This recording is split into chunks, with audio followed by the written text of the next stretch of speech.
Euro 2020 akan segera berakhir. Duel Italia versus Inggris akan menentukan siapa yang layak jadi juara dan mengangkat trofi. Ada banyak cerita menarik dari turnamen seperti Euro. Ada tim-tim yang tampil jauh melebihi ekspektasi dan ada pemain-pemain istimewa yang tampil menonjol. Permainan pemain-pemain ini tentu mencuri perhatian tersendiri.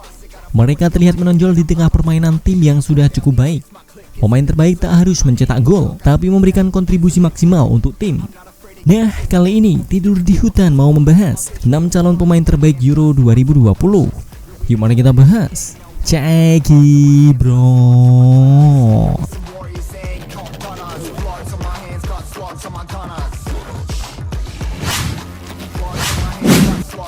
Number 1. Yang pertama ada Jorginho. Dia jadi salah satu aktor penting dalam permainan apik Italia hingga mencapai final Euro 2020. Dia nyaris tidak pernah absen bermain. Peran Jorginho sebagai gelandang bertahan sangat penting bagi permainan Italia. Dia menjemput bola dari belakang dan memilih aliran umpan terbaik untuk serangan cepat Italia. Seharusnya tim lawan hanya perlu mematikan Jorginho untuk mengurangi sebagian besar kekuatan Italia. Tapi itu pun sangat sulit karena pergerakan Jorginho begitu cerdik.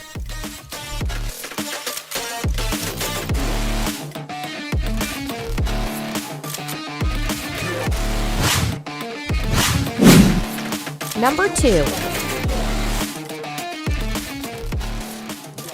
Yang kedua ada Raheem Sterling. Dia adalah pemain terpenting Inggris sejak awal turnamen. Ketika pemain-pemain lain belum mencapai level terbaiknya, Sterling terus mencetak gol-gol penting untuk kemenangan Inggris. Dia tidak mencetak banyak gol di fase gugur, tapi keterlibatannya sangat besar. Berkat Sterling, Inggris bisa mengalahkan Denmark di babak semifinal lalu. Pergerakan Sterling sangat merepotkan bek lawan.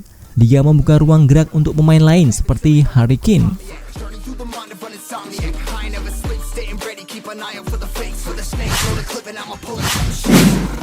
Number 3.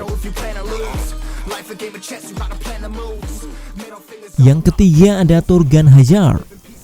Dia bermain sangat baik untuk Belgia di Euro 2020. Dia memberikan sejumlah kontribusi penting untuk gol dan assist. Menariknya, Roberto Martinez menurunkan Hazard di posisi wingback kiri. Padahal seharusnya dia bermain sebagai penyerang sayap di level klub. Thorgan Hazard jadi penentu kemenangan Belgia atas Portugal di babak 16 besar. Dia punya kecepatan tinggi dan kemampuan dribble yang sangat baik.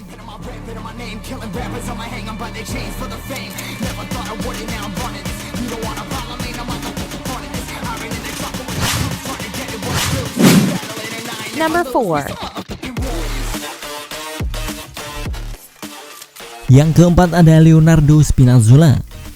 Seharusnya Spinazzola layak disebut sebagai pemain terbaik Italia sepanjang turnamen. Sayangnya perjalanan Spinazzola harus berakhir lebih cepat karena cedera. Pemain AS Roma ini layak disebut sebagai bek kiri terbaik sepanjang turnamen. Dia pemain unik, mengisi sektor bek kiri tetapi menggunakan kaki dominan kanan. Spinazzola punya kecepatan untuk menyerang dan energi yang luar biasa untuk naik turun sepanjang 90 menit. Dia hanya 3 kali tampil di Euro 2020, tapi performanya sungguh memukau.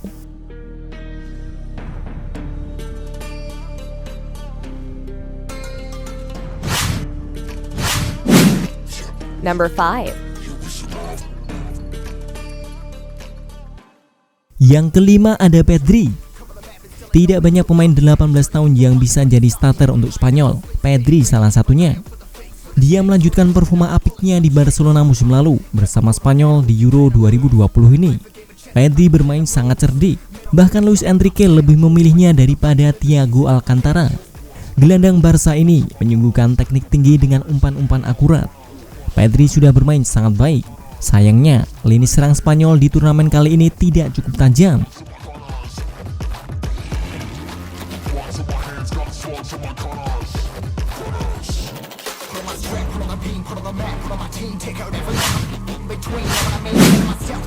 Number 6.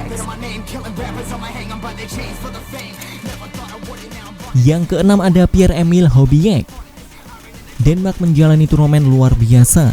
Mereka nyaris kehilangan Christian Eriksen di awal turnamen dan menelan 2 kekalahan beruntun di 2 laga pertama. Denmark baru menang di laga ketiga fase grup untuk lolos sebagai salah satu tim peringkat 3 terbaik.